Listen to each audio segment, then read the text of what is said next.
माझी देशसेवा कशी असेल? देशसेवा म्हणजे केवळ सीमेवर जाऊन शत्रूंशी लढणे नव्हे. आपल्या देशाच्या प्रगतीसाठी आणि समाजाच्या हितासाठी प्रामाणिकपणे केलेले प्रत्येक चांगले कार्य हीच खरी देशसेवा आहे. आज आपण ज्या मुक्त वातावरणात शिक्षण घेत आहोत, खेळत आहोत आणि आपली स्वप्न पूर्ण करण्याची तयारी करत आहोत, ते आपल्या स्वातंत्र्यवीरांच्या बलिदानामुळे शक्य झाले आहे. त्यांच्या त्यागाचे ऋण आपण कधीही फेडू शकत नाही, परंतु एक आदर्श नागरिक बनून त्यांचे स्वप्न नक्कीच पूर्ण करू शकतो.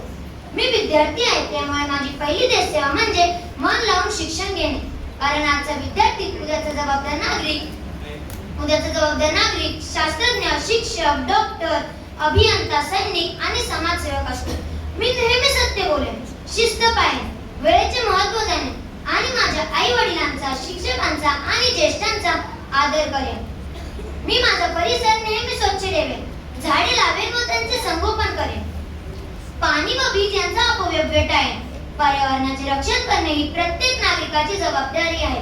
तसेच जात, धर्म, भाषा किंवा प्रांत यांच्यात भेदभाव न करता सर्वांची प्रेमाने आणि आदराने वागेन. विविधतेत एकता हे आपल्या भारताचे वैशिष्ट्य आहे आणि ते जपण्याचा प्रयत्न करेन. मोठा झाल्यावर मी कोणताही व्यवसाय निवडला तरी तो मी प्रामाणिकपणे करेन. भ्रष्टाचाराला कधीही साथ देणार नाही. समाजासाठी उपयुक्त काम करेन. गरजू लोकांना मदत करेन. देशाच्या प्रगतीत माझे योगदान देईन.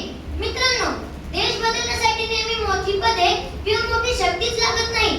आपल्या छोट्या छोट्या कृतींमधूनही मोठा बदल घडू शकतो. म्हणून आज आपण सर्वांनी मिळून एक संकल्प करूया.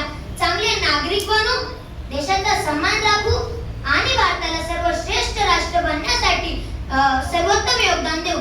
शेवटी एवढेच म्हणेन, देश माझा जबाबदारी माझी. देश माझा जबाबदारी माझी. भारताचा विकास हेच माझे ध्येय. भारताचा विकास